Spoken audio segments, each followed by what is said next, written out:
Welcome to the Sidecar Sync podcast, your home for all things innovation, artificial intelligence, and associations.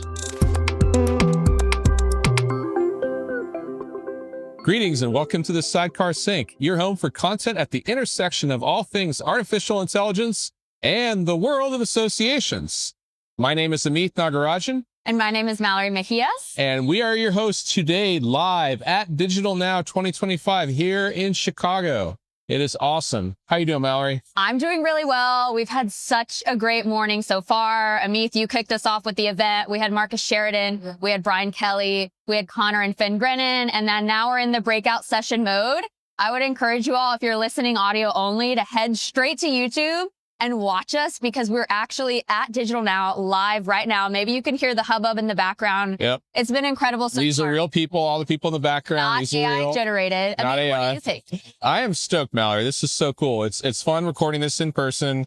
It is so fun having nearly 300 people here at digitalNow. This is the biggest digitalNow ever. Yep. So much in the way of great conversation. People are really jazzed about AI agents. And I have to say that my favorite speaker so far was 16-year-old Finn Grennan. He was so awesome. As a 16-year-old, so composed. My mind. The whole time he was presenting, I was just smiling and thinking, what is this kid going to do in the future? Because he was so poised. He didn't seem nervous at all. It was truly impressive. Yeah, I told him if he ever needs an internship, give us a ring. He has a place here, the Blue Cypress family of companies. For sure. So Finn and Connor, if you're listening, thank you very much. And to all of our keynotes thus far here at digitalNow in the morning of day 1 on November 3rd, and those that are speaking the next 2 days, we appreciate you greatly. And to our attendees, we do as well. This is an awesome event because of you. And we're just having some cool conversations. I mean, people are doing stuff this year, Mallory. Compared to last year, it's a completely different game. I feel like it's the same with Ascend 3rd edition. We went so much from AI as an abstract, AI as a concept, to things that we're actually executing, projects that we're implementing with AI. Yep. And it's been really cool to see thus far. For this episode, I'm actually going to be talking to association leaders at this event and asking them what they're doing with AI, what tips they might have for strategy. So everybody, thanks for tuning in. We've got a really good episode lined up for you. Hello, everybody. I am here with Chrissy Bagby. Chrissy, what organization are you with? I am with the American Association of Veterinary State Boards. That is a long one. Chrissy and I were having a great conversation over lunch just now about strategy, and particularly the St. Louis Arch as kind of a roadmap for strategy and associations. I was hoping you could talk a little bit about that. Sure, yeah. Well, what we found ourselves in a situation of is we were needing greater strategic and operational alignment. And so whereas strategy typically is from the top down, it starts with the board, goes through executive leadership, through senior management, and then hits the staff. Yes. What we did is we sort of reversed that in the past year at the American Association of Veterinary State Boards. I likened it to the arch, the St. Louis Arch. So if you're building an arch, if you start with one side and you just start building one side, you're going to come to a point that you can't build anymore. You can't build anymore. You know, I've never thought about that, but okay, true. I get you. It's not going to make any, it's not going to be structurally sound. Right. So what we did is the way they built the arch in St. Louis is they built both sides in tandem and met in the middle. Okay. So how that applies to what we did in strategy is where our board of directors developed a strategy map. Mm-hmm. Our staff developed an operational map as a counter document to it, as a companion document to our strategy map. So that's the foundation of the two sides. That's the foundation of the two sides. Okay. And that operational map is our staff saying, these are the operational things that we need to have happen to make the strategy a reality. Okay. So then we started building on top of that. Okay. So the next layer was our staff built vision plans. So each of our departments and all of our executive and senior leadership created vision plans or business plans. Yep. Where they said, this is what we think is important to do this year based on their knowledge operationally. Right. And then we gave them what the board had put together in their strategy map, and they had the operational map, and then they connected the two. Yep. And they said, okay, we're going to align our vision to the strategy in this way and to our operational map in this way. And then we connected them at the top with a scope of work that combined the work that the board had done with the work staff had done. Yep.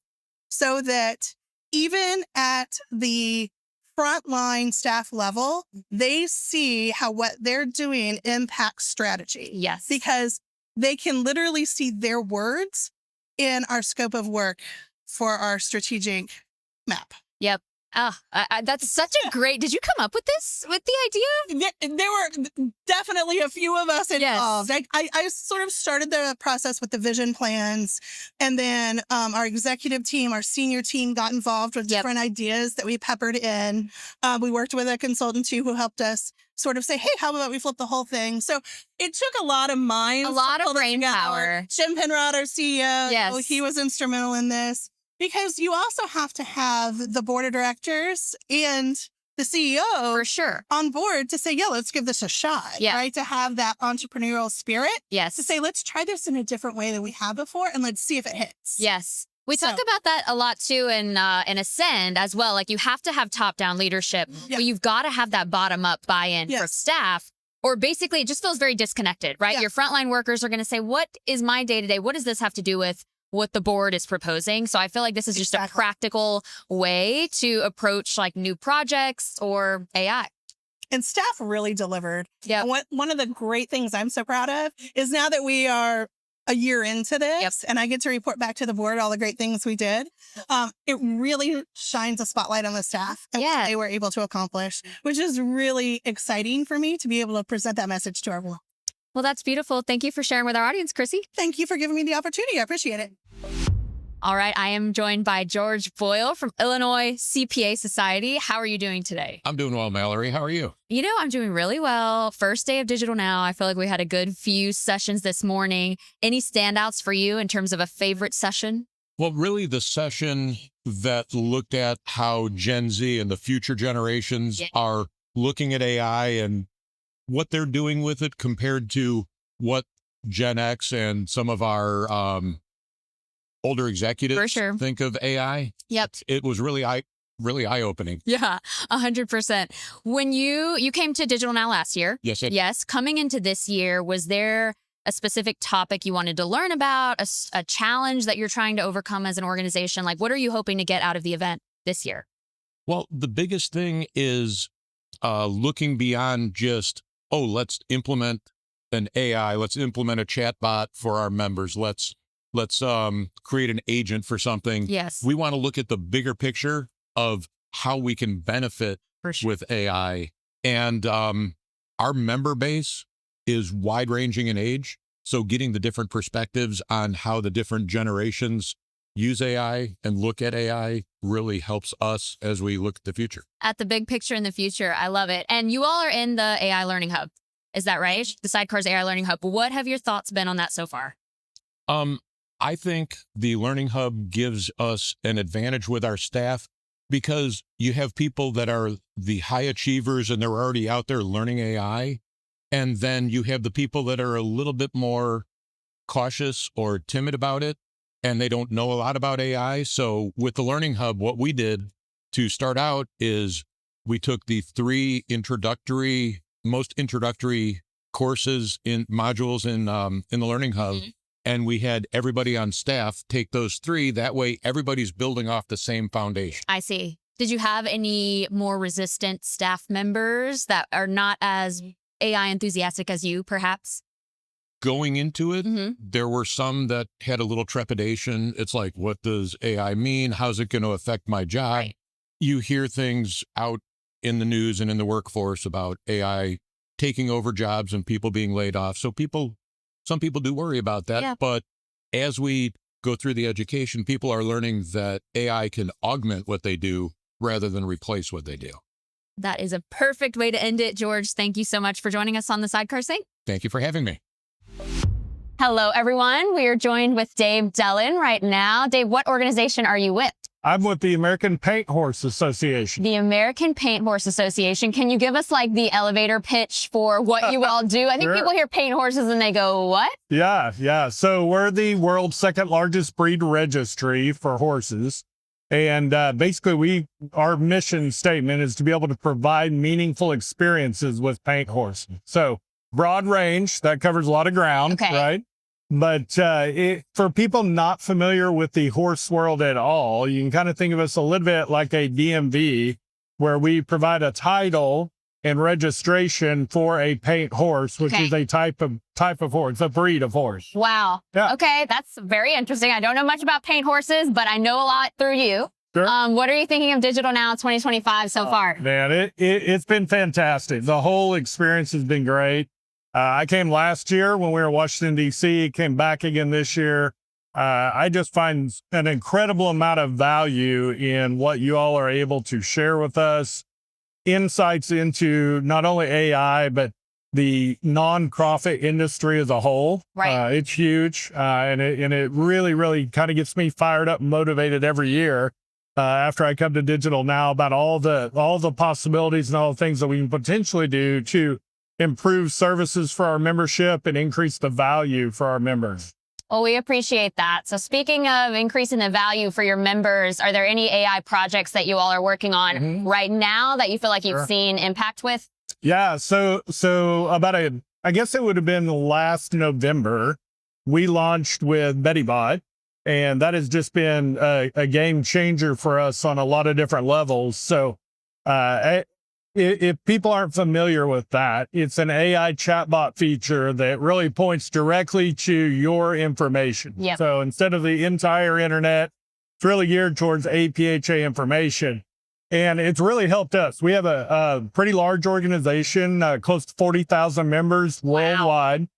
And so we have a lot of members that need information when it may be 2 a.m. in Fort Worth and no one's in the office, but they're still trying to do something with us. Right. And so through BettyBot, we're able to answer a lot of their questions, a lot of the things that they need information on without them having to try to navigate through every part of our website. Our website's enormous and there's lots of good information on there, but Betty is able to look at all of that. She's able to look at our rule book specifically and answer rule questions, those type of things, which normally only our member care staff would be able to answer. And how many people do you have in terms of member care staff? Yeah, so we have about 16 different people that work through member care, and then we have 42 employees altogether. So everybody ends up answering questions at some point, right, in their related areas. But for the main number for people to call and ask questions, there's about 16 there. Okay. And one of the things, those same 16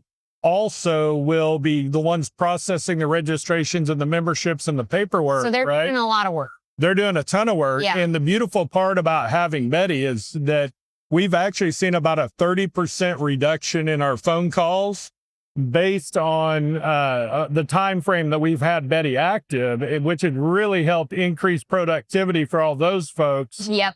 To where they're not trying to answer the phone and process work at the same time. 30%. Sorry if you all hear this dinging. We've got to head back to sessions. But in terms of tangible ROI, Dave, I love hearing that because we have a lot of listeners on the podcast who are like, we want to start somewhere, but we need to have something tangible for the board. It sounds like you all are doing exactly that. Well, and that's exactly why we started with Betty. Like we were really interested in doing something with AI, but there's so many options, so many choices. We wanted something that we could kind of see what are the tangible results of this and can we really see an ROI coming back? And I'm very comfortable in saying that we can. Well, Dave, thank you so much for sharing that with our audience. We appreciate it. Absolutely. Absolutely. Good to see you. Good to see you. Want to lead your team into the AI future? Sidecar's AI Learning Hub for Teams equips your association with practical, on-demand AI education. From self-paced courses to live office hours, your whole team gets the skills to use AI without the jargon. Empower your team. Build AI confidence together. Visit sidecar.ai/LH4T to get started. Our mission at Sidecar is to educate 1 million people in the association community around the world on artificial intelligence. And the good news is you can help. If you're enjoying this podcast, please take on the challenge to share it with one friend or colleague each time you listen. This will help us spread the word and hopefully bring 1 million association leaders and volunteers into the age of AI. Hello, everyone. We are at day 2 of Digital Now. I am joined here with Matt. If you can introduce us and where you're from in terms of organization. Sure. I'm Matt Appenzeller, Southern Ohio Chamber Alliance. We're based in Cincinnati, Ohio. Awesome. And what brings you all to Digital Now this year? Yeah. So first of all, we met Sidecar last year. We discovered you guys. Okay. Erica was our keynote speaker at our annual meeting Right. in May.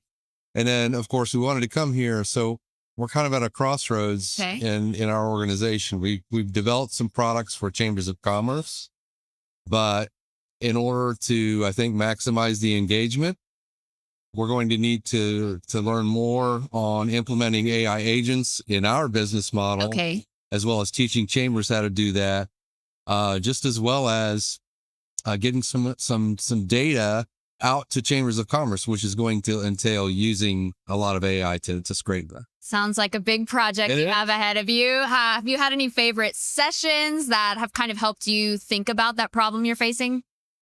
You know, I think that I'll just go back to one thing, and it's with Amit. Yep. Yep.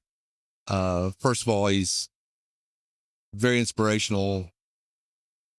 You know that. I know. We did not, know Amit that. did not pay him to say Yeah, this. that's Just so right. you know, That's right. this is off the cuff. But you know, there's one slide that he showed where basically he aggregated data from, I think it was like from a hospital association, and I'm thinking that we want to be the organization that does that for chambers of commerce across the United States. So that one slide was worth the price of admission, because I've been asking all of the different vendors, like, who can do this for me? Right. We've already gotten some leads on it. Well, that's incredible to hear, Matt. Thank you so much for joining us. Do you have any advice for our listeners who might be feeling like they're in a similar situation as you, big ideas, but not sure how to execute on those? Just keep taking the next step. I mean, it's one step at a time. You're not going to, this subject matter is moving so fast, you're just not going to digest it all at once. So just keep plodding away. And sometimes it'll be that one slide in a presentation that makes it all worth it. That's right. Thank you, Matt. Thank you, Mallory. Hello, everyone. I am with the esteemed Bruce Moe from Missouri State Teachers Association. Bruce, how are you doing? I'm doing well. You just won an award this morning. Can you tell us a little bit about that? Congratulations. Thank you. Thank you. I was surprised. It's an innovation award. And as I understood it, it is for some of the work that we've done at the Missouri State Teachers Association to introduce AI into our business processes in ways that we're trying to benefit our members. Yep. I was telling you this earlier, but I was not surprised you were selected. I feel like you've had some stellar leadership over MSTA, and you all are doing really awesome things with technology. Is there any one particular project that you're proud of, or product, or anything like that? I think probably the most successful implementation we've had so far has been our version of BettyBot, Okay. the knowledge agent. That's been very well received for our members, and we've had that going for over a year. Okay. Have you been able to see any tangible ROI on that, like 30% reduction in XYZ? You know, I don't know that we've measured it that way, but I have wonderful anecdotal information. So, for example, I was at a dinner with some members. Our members are teachers a few months ago, and I had a member come to me and say, "I just want you to know that I am infatuated." I know, right? Wow. Infatuated with our version of Betty that we call Tilly. And she was redoing all of her curriculum using Tilly to generate curriculum ideas for her class. Yeah. Do you see other state teacher associations doing something similar?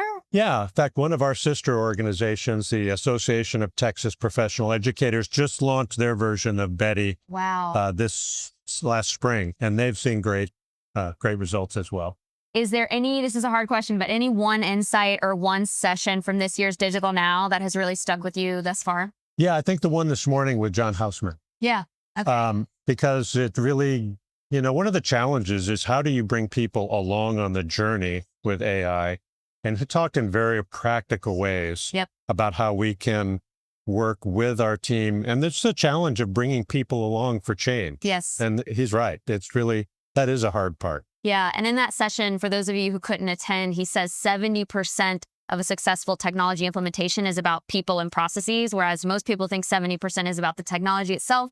It's about people. And I feel like you all have done a really good job of bringing the team along with you. Well, we're trying. Part of that's been using the Sidecar AI Learning Hub to train our people. And that's been very fruitful. We're very happy to hear that. One more question for you. Have you mandated the Sidecar AI Learning Hub, or did you make it optional, and why? So we did not mandate it, but we incentivized it. Okay. And we had great adoption. I have about 45 employees, and I've had 35 employees complete the process all the way through to certification. Wow. And I have more in process. So I'm very pleased with that. I'm very pleased with that as well. Thank you so much, Bruce. You bet. Thank you. Hello, everyone. We are on the last day of Digital Now. I am joined by Ann Gergen from AGRiP. Ann, how are you doing? Good. We're excited to finish up, and there's one last session going on right now. One last session going on right now, but I grabbed Ann to be on the pod. I was telling you earlier, we definitely need to have a full podcast episode with you because AGRiP is doing some incredible work. Can you give us maybe like a quick high level of the big decision that AGRiP made last year and how it's going this year? So last year we decided that we were going to spend the year experimenting with AI. We met with our board, we met with our team, we got everybody behind it, and we spent most of 2025 retooling a handful of initiatives to be fully enabled by AI. We put a whole bunch of other stuff on pause, as you know, in order to do that. We really committed to the experimentation. And now actually it's gone well enough. Everything we did worked. Not everything exactly the way we expected it to. Of course, But everything lessons worked. learned. Experimentation is a key word. Yes. And now we are about to begin 2026 with AI enabling 2 more legacy projects. So by the end of 26, we will have touched every single one of our major initiatives. Wow. Well, congratulations on that. That's great. I've also got to say, Ann was given the Innovation Award at the Digital Now Awards ceremony. So congrats on that as well. What did that mean to you? One of four. We also had Bruce in a clip on this episode, but what does that mean who's to you? presenting now. Yep. I mean, really, it's more about our board of directors and their commitment, and our group as our team members as well, who said, yeah, let's go play and let's experiment. And I mean, yeah, it was a cool award for sure. It was nice to be nominated. For sure. And also, Ascend 3 is out now, or I should say Ascend 3rd edition. We actually have basically a whole chapter about you and AGRiP, which is exciting. It's the Managing Change chapter. Everybody, if you want to check that out, you can go to sidecar.ai/AI. And can you talk a little bit about, give people a teaser? The whole chapter is about getting your board on board with AI. So you talked about pausing everything that wasn't AI focused. Basically, if you could sum it up, how did you do that with your board and with your staff? Yeah, we had that magical moment, and actually it's captured really well in the book. We had this magical moment of sitting with our board and staff together in a room and envisioning 3 different futures. One where we completely empowered, enabled AGRiP with AI. 2, where we watched and waited and kind of saw what happened with other associations and followed their lead, kind of a fast follower. Okay. And then the 3rd, where we really did nothing and kept on status quo. And that was a pretty magical exercise, because when you go through that mental process and think about what would we look like in 5 years if we took one of these 3 pathways, the answer became pretty obvious. So I love that. If you want more detail on it, check out the book, Ascend 3rd edition. And for you, Ann, coming into Digital Now in 2025 this year, I would say being ahead of the pack in many ways. What were you hoping to get out of the event, and what are you walking away with? Man, if I feel good coming in, I always feel like there's more opportunity on the way out the door. Because coming into this, I don't really think it matters where we are in the pack. What matters is what we're doing for our members and what more we could be doing for our members. And this is the absolute best opportunity to just think about what more we could be doing. So every one of these sessions, I'm sitting with my team, and you could, if you were watching us from the back of the room, you'd see us all leaning over and kind of whispering to each other. Jotting down notes. Because everybody's got oh, we could do that. And what if we took this piece and we just shifted it a little bit so that it would work for our membership this way? And so, we're just in gather idea modes, and this is where we get all of those good ideas to take back and put to work. Yep. Did you have a favorite session, if you had to pick? Oh boy, I've been asking people. I don't have one. Yes, all of yesterday was really fantastic. We've done work. John Huseman. We find him to have that really great pragmatic approach for us. And so he's got big ideas, but he could break it down for us in a way that's really useful. So he did a great session yesterday. I actually that dolphin session. Did you enjoy that one? Yeah. Super different. Not directly applicable, but Right. how interesting to just sit back and let your brain spin out on the possibilities Of what could be, and also AI for good, which I think is like a big kind of abstract topic, but like what can AI do in the rest of the world? Great for associations, but for like medical breakthroughs, for dolphin communication, like there's a lot of opportunity out there. Eye-opening, right? Like if you are still on that, in that hesitancy around, is this really going to have the kind of impact? Yeah, of course it is. Yeah. And that was a great session for that reminder. Yeah. Well, Anne, thank you so much for your time. So great to see you. Thank you. Yep. Well, folks, I am no longer in Chicago. I'm actually sitting at my desk back here in Atlanta, Georgia, reflecting and thinking about how incredible Digital Now 2025 was. It's always an amazing event for me. That was my 4th Digital Now, but each year I leave just a bit more inspired than I did before, which is hard to believe, but Digital Now 2025 was no different. We had some incredible sessions, keynote speakers, the venue was great, the food was 10 out of 10, but really at the end of the day, all of those things were great, the keynote speakers, what have you, but the thing that makes Digital Now so special and impactful to me is all of you. And I don't want to be cheesy, but I really mean that. Seeing so many association leaders there, passionate, excited, asking good, hard questions about the topics at hand, thinking about new ways to serve their members and the downstream impact that has on the people that their members serve. The association community is so incredible, and I know that is not news to all of you. That's probably why you are all a part of this community, but I leave amazed every time. There's nothing like an in-person event. All of you are familiar with this because you have your annual meetings and such within your associations, but there is something so special, so human about feeling the energy in a room. I got to moderate the day 2 keynote panel, which I was a little nervous about, actually, but I had a blast. And it's just always such a good feeling to come off of an event like Digital Now. I want to say a sincere thank you to everyone that I interviewed in this episode. Pretty much all of them had no idea that we would be doing that until about 2 minutes before we started recording. So it was all on the fly. Thank you so much to everyone who participated. I hope you all have enjoyed this different episode. We've been talking about Amit and I doing a live kind of in the field version of the Sidecar Sync podcast. So I hope you all enjoyed it. And I want to let you all know that we've got Digital Now 2026 already planned. It's going to be October 25th through the 28th. 2026 in Washington, D.C. And that's going to be at the Hilton Arlington Roslyn The Key Hotel.